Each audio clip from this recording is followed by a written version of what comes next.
सभी प्रेम से बोलिए श्री लक्ष्मी नारायण भगवान की जय, श्री कृष्ण भगवान की जय। प्रिय श्रोताओं, आप सभी को माघ पूर्णिमा की हार्दिक शुभकामनाएं। आज रविवार के दिन माघ पूर्णिमा का संयोग पड़ा है। ऐसे में आज के दिन आप सुन रहे हैं माघ पूर्णिमा के दिन सुनी जाने वाली कथाएं। रविवार के दिन पीपल की पूजा वर्जित मानी जाती है और आज मृत्यु लोक की भद्रा भी लग रही है। तो आइए कथाओं से पहले हम सभी भद्रा देवी से प्रार्थना करें कि आज के दिन यदि हमसे गलती से ना समझी से कोई ऐसा कार्य हो जाए जो भद्रा के समय नहीं किया जाता हो, तो उसका दोष हमें ना लगे और भद्रा देवी हम पर प्रसन्न हो। तो आइए हम सभी पहले भद्रा देवी के नामों का स्मरण करें।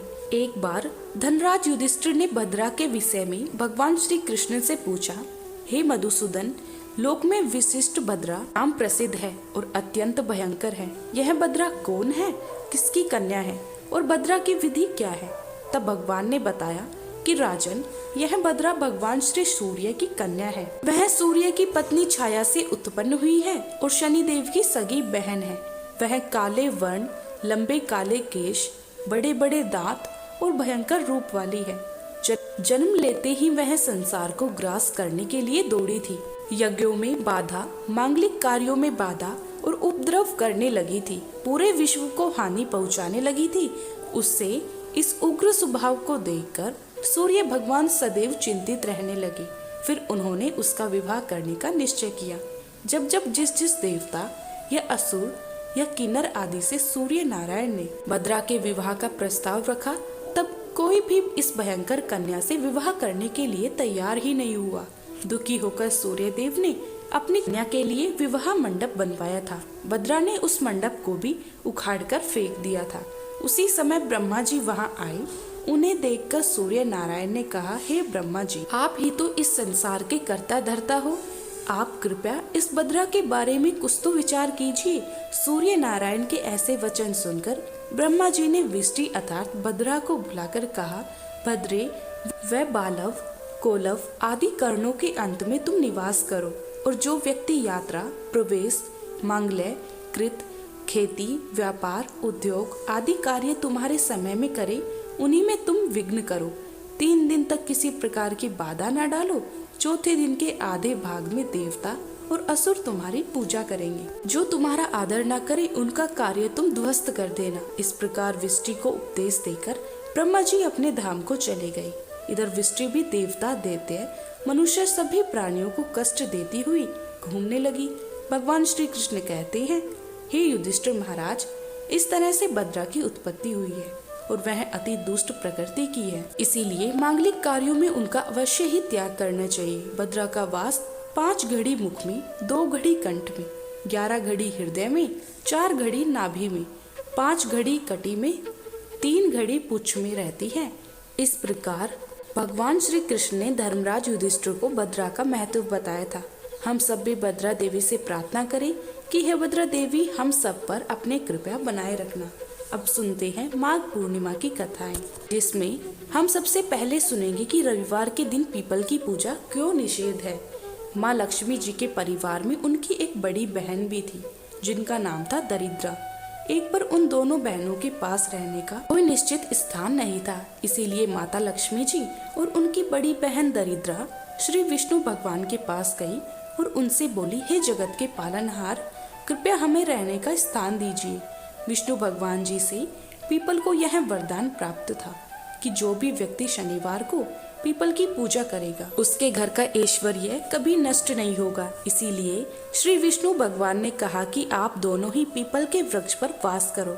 इस तरह वे दोनों बहनें पीपल के वृक्ष में रहने लगी। जब कुछ समय बाद श्री विष्णु भगवान ने माता लक्ष्मी जी से विवाह करना चाहा तो माता लक्ष्मी जी ने इनकार कर दिया, क्योंकि उनकी बड़ी बहन दरिद्रा का विवाह अभी तक नहीं हुआ था और उनके विवाह के बाद ही वह श्री विष्णु भगवान से विवाह कर सकती थी। इसीलिए उन्होंने दरिद्रा से पूछा कि वह कैसा वर पाना चाहती है।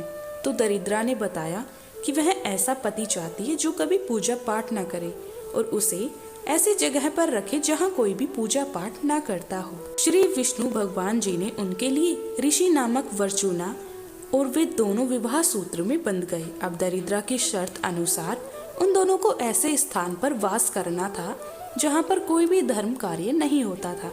ऋषि उसके लिए उसका मन भावन स्थान ढूंढने निकल पड़े, लेकिन उन्हें कहीं पर भी ऐसा स्थान नहीं मिला। दरिद्रा उनके इंतजार में विलाप करने लगी। तब श्री विष्णु भगवान ने पुनः लक्ष्मी जी के समक्ष विवाह का प्रस्ताव रखा तो लक्ष्मी जी बोली कि जब तक मेरी बहन की गृहस्थी नहीं बसती, हे प्रभु, मैं भी तब तक विवाह नहीं कर सकती। धरती पर ऐसा कोई स्थान ही नहीं है जहाँ कोई धार्मिक कार्य न होता हो। तब उन्होंने अपने निवास स्थान पीपल को रविवार के लिए दरिद्रा और उसके पति को दे दिया। इसीलिए हर रविवार को पीपल के नीचे देवी देवताओं का वास न होकर दरिद्रा का वास होता है। इसीलिए रविवार के दिन पीपल की पूजा वर्जित मानी जाती है। पीपल को श्री विष्णु भगवान से वरदान प्राप्त है, जो व्यक्ति शनिवार को पीपल की पूजा करेगा उन पर माँ लक्ष्मी जी की अपार कृपा रहेगी और उसके घर का ऐश्वर्य भी कभी नष्ट नहीं होगा। और इसी लोक विश्वास के आधार पर लोग पीपल के वृक्ष को काटने तक से आज भी डरते हैं। लेकिन यह भी बताया गया है कि यदि पीपल के वृक्ष को काटना बहुत ज्यादा जरूरी हो तो उसे केवल रविवार को ही काटा या छाटा जा सकता है।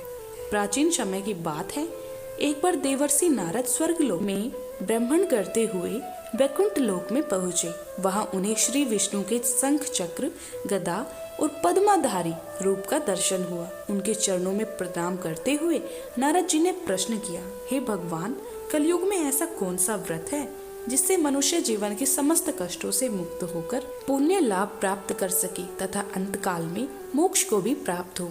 तब श्री लक्ष्मी नारायण भगवान ने कहा, हे नारद, जो मनुष्य 33 पूर्णिमा तिथियों तक श्रद्धा और नियम पूर्वक उपवास करता है, श्री सत्यनारायण कथा का पाठ करता है, चंद्रमा को अर्घ्य अर्पण करता है तथा ब्राह्मणों को दान देता है, वह समस्त पापों से मुक्त होकर विष्णु लोक को प्राप्त होते हैं। अब मैं इस व्रत से संबंधित एक कथा का वर्णन करता हूँ, कृपया ध्यान पूर्वक सुनो। प्राचीन काल में विदिशा नगरी में धर्मदत्त नाम का एक ब्राह्मण रहा करता था।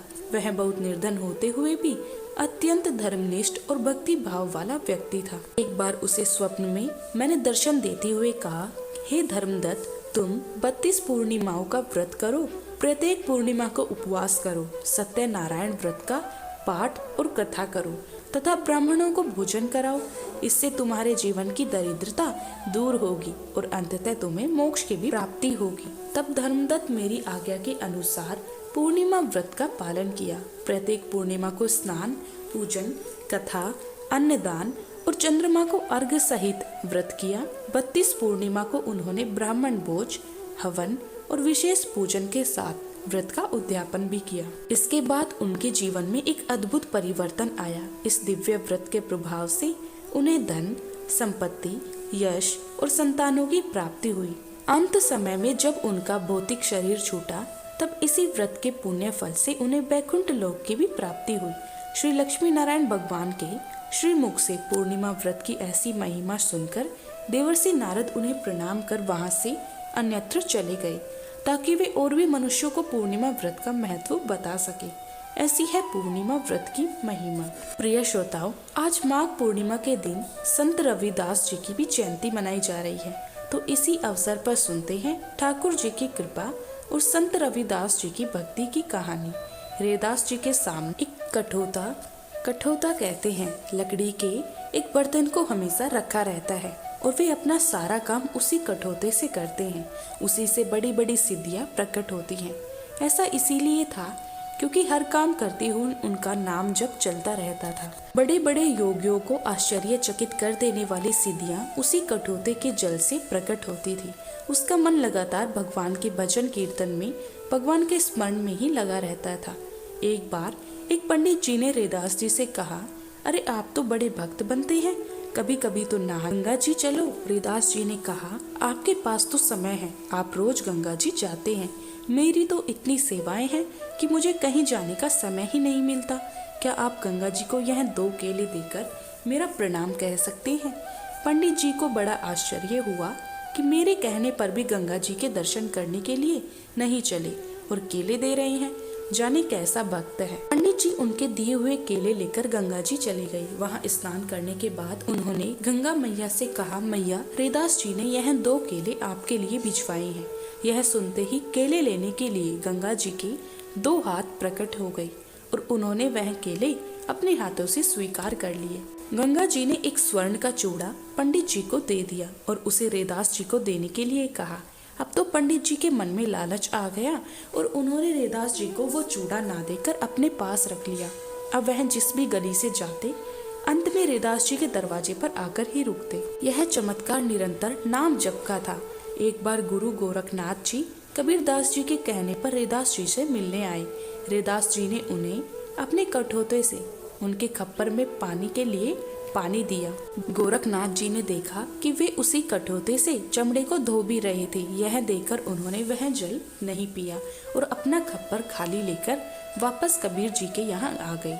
उन्होंने अपना खप्पर कबीरदास जी की पुत्री कमाली जी को दिया और वह जल फेंकने को कहा। कमाली जी को रैदास जी की स्थिति पता थी तो उन्होंने उस खप्पर का सारा जल पी लिया। कुछ समय के बाद कमाली जी का विवाह हो गया। काफी समय के बाद एक दिन गोरखनाथ जी घूमते घूमते उनके शहर में पहुंचे। गुरु गोरखनाथ जी ने कहा, ऐसा कोई है जो मेरे इस खप्पर को भर पाए? जो इसे भर देगा मैं उसी के घर पर भोजन ग्रहण करूंगा। अब जैसे ही कोई उसमें राशन डालता था तो वह खप्पर सारा का सारा राशन खा जाता था और खप्पर खाली का खाली ही रहता था। लोगों ने खप्पर में बहुत राशन डालने की कोशिश की लेकिन सारा राशन तुरंत खाली हो जाता था। जब कमाली जी ने यह सुना तो उन्होंने गोरख जी को अपने यहाँ अपने घर पर आमंत्रित किया। यहाँ पहुंचकर भी गोरखनाथ जी ने अपना खप्पर आगे किया और कहा, इसे भर दो। कमाली जी ने केवल एक मुट्ठी अन्न लिया और उनके खप्पर में डाल दिया और उनका खप्पर ऊपर तक भर गया। यह देखकर गोरखनाथ जी ने पूछा, तुमने यह चमत्कार कहाँ से सीखा? कमाली जी ने कहा, यह सब तो रैदास जी के उस कठौते के जल का ही कमाल है जिसे आपने चमड़ा भिगोने वाला पानी समझा था। अब तो गोरखनाथ जी हैरान हो गए कि उन्हें वह पानी पीने का अब बहुत बारी पछतावा है। उसी समय गोरखनाथ जी रैदास जी के पास गए और उनसे पानी पिलाने का आग्रह किया। रैदास जी ने उन्हें जल दिया और कहा कि अब तो यह जल चमड़े का ही रहेगा। उस समय बात अलग थी। ऐसे ही रैदास जी ने कहा, एक राजा अपने कठौते से जल दिया। उस राजा ने उसे ग्रहणित समझते हुए उसे पीने का केवल नाटक किया और उसे अपने वस्त्रों में बहा दिया। जब धोबी ने वो कपड़े धोने से पहले अपने दांत से उसमें से कुछ निकालने की कोशिश की, उस जल के पान से उसे दिव्य प्रकाश का आनंद की अनुभूति हुई। वह धोबी विकल हो गया। उसकी आंखों से आंसू बहने लगे। उस कठौते के जल से ऐसा क्या चमत्कार था? दरअसल रैदास जी हर समय नाम जप करते हुए अपनी सारी सेवाएं करते थे, इसीलिए वह कठौता जिसे ग्रहणित समझा जाता था, जिसमें चमड़ा भिगोया जाता था, वह दिव्य हो गया। अब काशी के बड़े बड़े विद्वानों ने निर्णय किया कि रैदास जी को दंड दिलाया जाए, क्योंकि वह चमड़े का अपवित्र कार्य करने के बाद भी ठाकुर जी की सेवा करते हैं। अब उन्होंने वहाँ के राजा के कान भर दिए कि जिस राज्य में ऐसा अपवित्र, ऐसा ग्रहणित कार्य होता है और जहाँ अनाधिकारी पुरुष ठाकुर सेवा करता है, वहाँ तो अकाल पड़ जाता है। इसके बाद तो रैदास जी को राजा के द्वार बुलवाया गया। रैदास जी अब महल में आए, राजा के सामने खड़े थे। राजा ने उनसे कहा, आपको ठाकुर सेवा का अधिकार नहीं, फिर भी आप शास्त्रीय पद्धति से उनकी सेवा करते हैं। इससे हमारे राज्य में तो अकाल पड़ जाएगा। रैदास जी बोले, ठाकुर जी ही मुझसे सेवा का चाहते हैं, अब इससे मैं क्या करूं? राजा ने कहा, बस बातें बनाने से काम नहीं चलेगा। इसका प्रमाण क्या है कि ठाकुर जी तुमसे ही सेवा कराना चाहते हैं? तब रैदास जी ने कहा, मैं अपने ठाकुर जी को विराजमान कहता हूँ, आप बुला लो।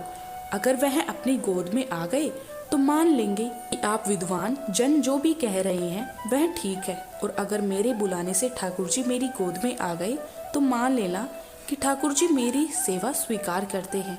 अब तो वहाँ पर भारी भीड़ इकट्ठा हो गई। हर कोई इस दृश्य को देखने के लिए बेचैन था। सभी ब्राह्मणों ने राजा के सामने इसे स्वीकार कर लिया। अब सब ब्राह्मण वेदों के मंत्र पढ़कर शास्त्रीय विधि से ठाकुर जी को बुलाने लगे, लेकिन ठाकुर जी किसी के पास नहीं गए, अपनी जगह से हिले तक नहीं। रूपदास जी ने लिखा है कि भक्तों की प्रेम में पुकार से जितना प्रभु प्रसन्न होते हैं उतना वेद मंत्रों से भी नहीं होती। जब रैदास जी के आंखों से आंसू बहने लगे तब उन्होंने ठाकुर जी को पुकारा तो ठाकुर जी तो सिंहासन सहित आकर उनके हृदय में लग गए, उनकी छाती से लग गई। यह सब देखकर सारे के ब्राह्मण जो मंत्र वेता थे हैरान के हैरान रह गए। उन्होंने कहा, नहीं, ऐसा नहीं है, यह इनके ठाकुर जी हैं, इसीलिए ऐसा हुआ।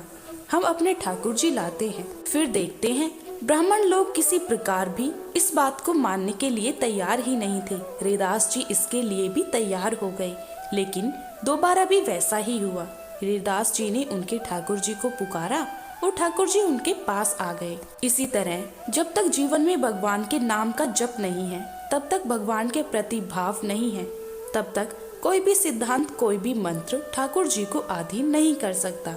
अब चाहे आप कितनी ही बड़ी साधना क्यों ना कर ले, आपकी सारी साधना, सारी तपस्या को काम, क्रोध, लोभ, मोह आदि लूटते ही रहते हैं। साधक को पता भी नहीं चलता और वह भीतर से खाली बना रहता है और ऊपर से वह मंत्र पढ़कर नियमों का पालन करते हुए सेवा करता रहता है। तो ऐसी खोखली भक्ति का ना रखकर अपने मन में आप पहले अपने भाव को जागृत कीजिए, अपने मन में अटूट भक्ति पैदा कीजिए और फिर चाहे तो आप नियमों का पालन करके मंत्रों के साथ ठाकुर जी की सेवा कर सकते हैं। नियम पालन ना भी कर पाए तो मन ही मन लगातार ठाकुर जी का स्मरण करें।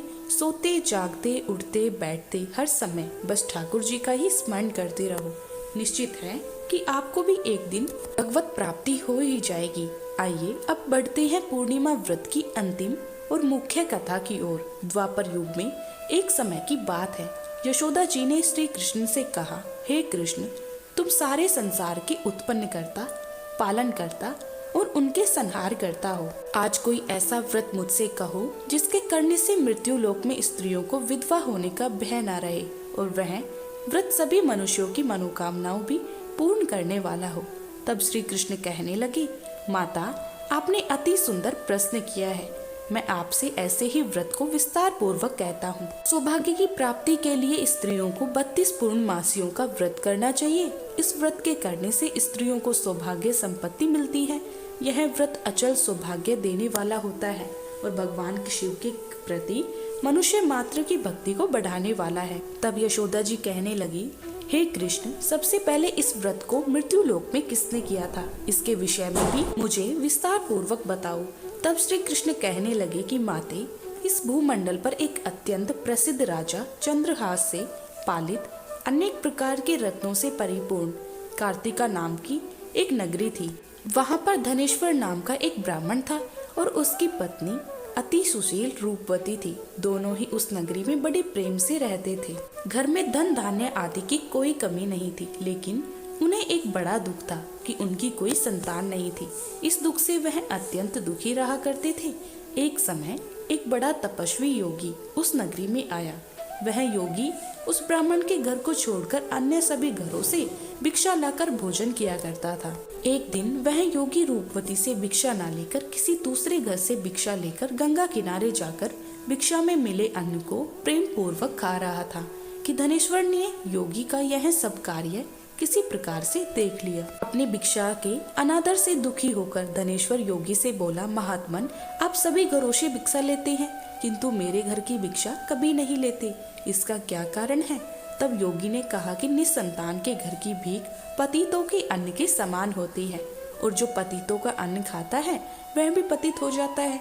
क्योंकि तुम निसंतान हो, इसीलिए पतित हो जाने के भय से मैं तुम्हारे घर की भिक्षा नहीं लेता। धनेश्वर यह बात सुनकर अपने मन में बहुत दुखी हुआ और हाथ जोड़कर योगी के पैरों में गिर पड़ा और विनीत स्वर से कहने लगा, हे महात्मा, अगर ऐसा है तो आप ही मुझे पुत्र प्राप्ति का कोई उपाय बताइए।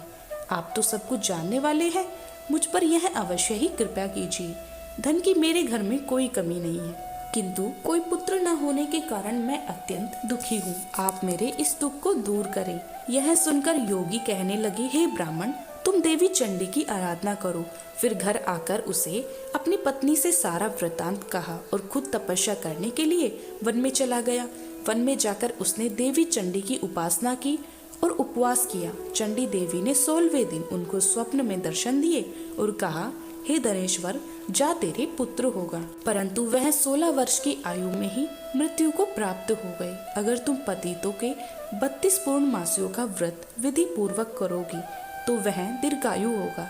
जितनी तुम्हारी सामर्थ्य हो आटे के उतने दीवे बनाकर शिव जी का पूजन करना, किंतु पूर्णमासी को 32 की संख्या पूरी हो जानी चाहिए। प्रातःकाल होने पर इस स्थान के पास ही तुम्हें आम का एक वृक्ष दिखाई देगा। उस पर चढ़कर तुम एक फल तोड़कर जल्दी अपने घर ले जाना और अपनी पत्नी से सारा वृतांत कहना। ऋतु स्नान के बाद वह स्वच्छ होकर श्री शंकर जी का ध्यान करके उस फल को खा लेगी। तब शंकर भगवान की कृपा से उसको गर्भ ठहर जाएगा। जब वह ब्राह्मण प्रातःकाल उठा तो उसने उस स्थान के पास ही एक आम का वृक्ष देखा, जिस पर अत्यंत सुंदर सुंदर आम का फल लगा हुआ था। किंतु वृक्ष पर कई बार प्रयास करने पर भी वह नहीं चढ़ पाया। अब तो ब्राह्मण को बड़ी चिंता हुई। तब वह विघ्न विनाशक श्री गणेश जी की वंदना करने लगा। हे दयानिधे, अपने भक्तों के विघ्नों का नाश करके उनके मंगल कार्यों को करने वाले, दुष्टों का नाश करने वाले, रिद्धि सिद्धि के देने वाले, आप मुझ पर कृपा करें। प्रभु, मुझे इतना बल दे कि मैं अपने मनोरथ को पूर्ण कर सकूं। इस प्रकार सच्चे मन से भगवान गणेश की प्रार्थना करके वह भगवान की कृपा से वृक्ष पर चढ़ गया। वृक्ष पर से फल तोड़कर उसने घर आकर अपनी पत्नी को वह फल लाकर दे दिया। उसकी पत्नी ने अपने पति के कहे अनुसार उस फल को खा लिया और वह गर्भवती हो गई। फिर चंडी की असीम कृपा से उसे एक अत्यंत सुंदर पुत्र हुआ, जिसका नाम उन्होंने देवीदास रखा। माता पिता के हर्ष और शोक के साथ वह बालक शुक्ल पक्ष के चंद्रमा की तरह अपने पिता के घर में बढ़ने लगा। देवी की कृपा से वह बालक बहुत ही सुंदर, सुशील और विद्या में बहुत निपुण हो गया। देवी की आज्ञा अनुसार उसकी माता ने 32 पूर्णमासी का व्रत रखना आरंभ कर दिया, जिससे उसका पुत्र बड़ी आयु वाला हो जाए। 16 वर्ष लगते लगते देवीदास के माता पिता को बड़ी चिंता होने लग गई कि उनके पुत्र की इस वर्ष मृत्यु न हो जाए। इसीलिए उन्होंने अपने मन में विचार किया कि अगर यह दुर्घटना उसके सामने हो गई तो वह कैसे सहन करेगा। इसीलिए उन्होंने देवीदास के मामा को बुलाया और कहा, हमारी इच्छा है कि देवीदास 1 वर्ष तक काशी में जाकर विद्या अध्ययन करे और उसको तुम अकेला कभी नहीं छोड़ना। इसीलिए तुम साथ में जाओ और 1 वर्ष के बाद इसको वापस लौटा लाना। सारा प्रबंध करने के बाद उसके माता पिता ने काशी जाने के लिए देवीदास को एक घोड़े पर बिठाया और उसके मामा को उसके साथ विदा कर दिया। किंतु बालक की अल्पायु होने की बात न तो बालक को पता थी और न ही उसको मामा को।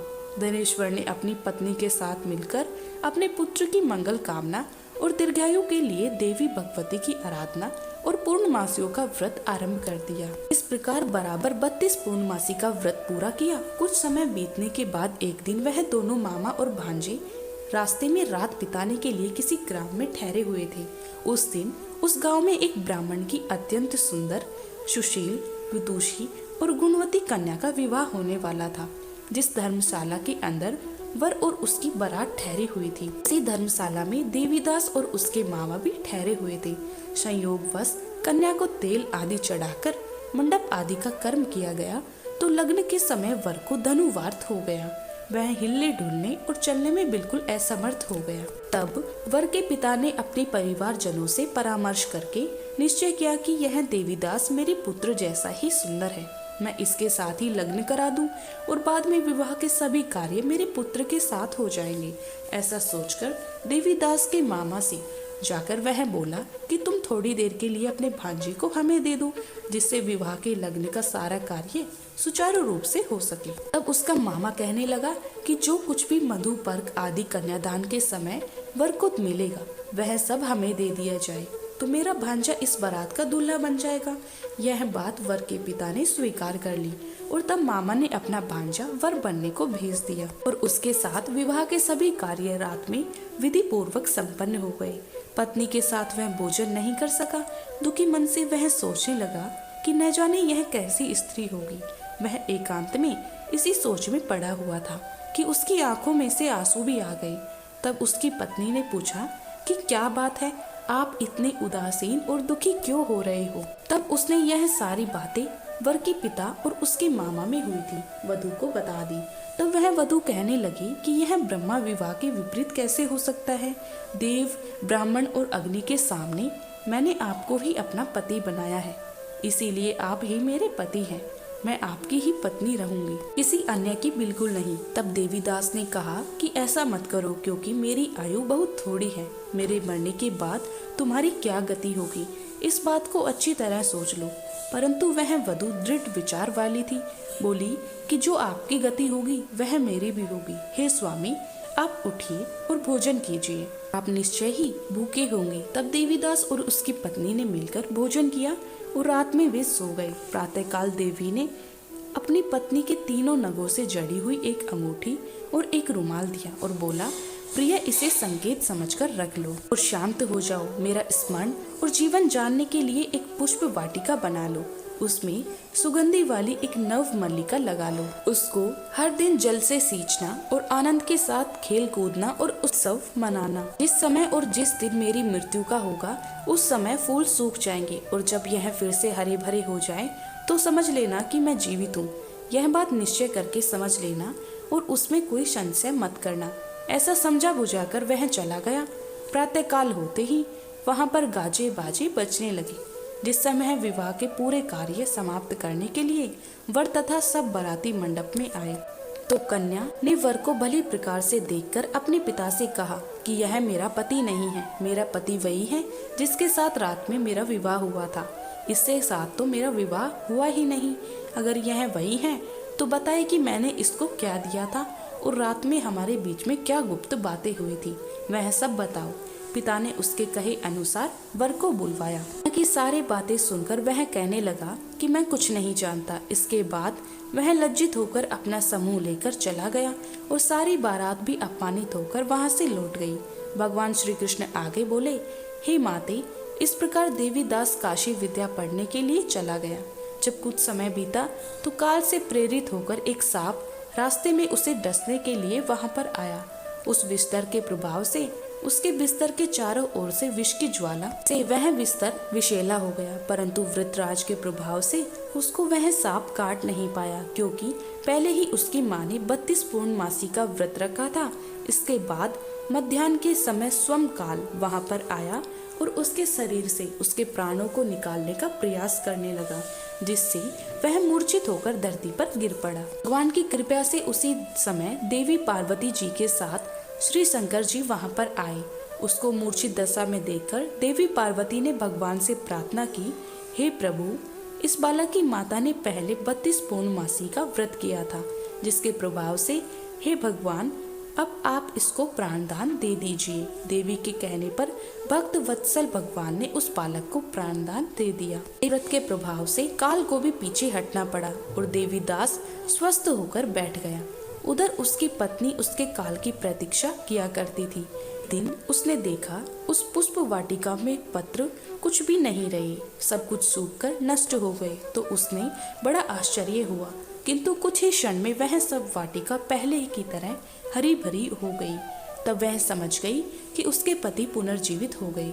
यह देखकर वह बहुत प्रसन्न होकर अपने पिता से कहने लगी कि उसके पति पुनर्जीवित हो गए हैं। यह देखकर वह बहुत प्रसन्न होकर अपने पिता से कहने लगी, पिताजी, मेरे पति जीवित हैं, आप उनको ढूंढिए। जब 16 वर्ष बीत गया तो देवीदास भी अपने मामा के साथ काशी से वापस अपने घर के लिए चल पड़ा। इधर उसके ससुर उसको ढूंढने के लिए घर से जाने ही वाले थे कि वह दोनों मामा भांजा वहीं पर आ गई।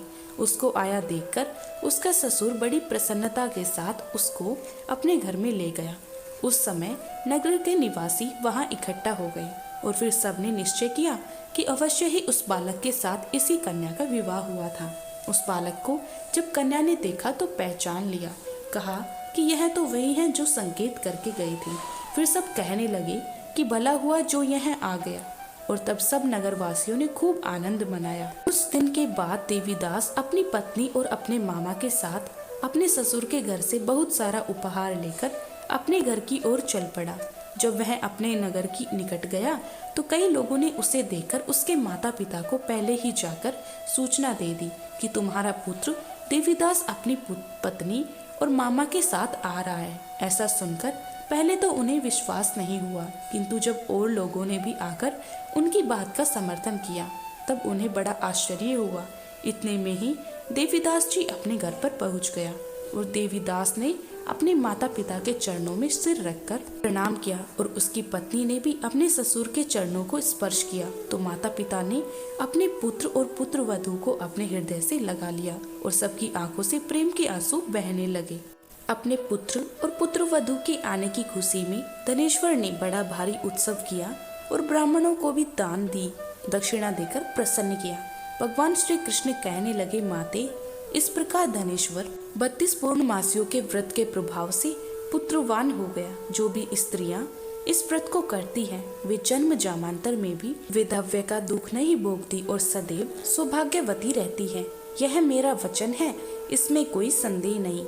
यह व्रत पुत्र पौत्रों को देने वाला तथा संपूर्ण मनोकामनाओं को पूर्ण करने वाला है। 32 पूर्णमासियों के व्रत करने से व्रती की सारी इच्छाएं भगवान की कृपा से पूर्ण हो जाती हैं। यह थी पूर्णिमा व्रत कथा। सभी प्रेम से बोलिए श्री कृष्ण भगवान की जय। ऐसे ही पावन व्रत कथाएं और भक्ति से जुड़े वीडियो देखने के लिए हमारे चैनल को सब्सक्राइब करें और कथा को लाइक व शेयर करना ना भूलें।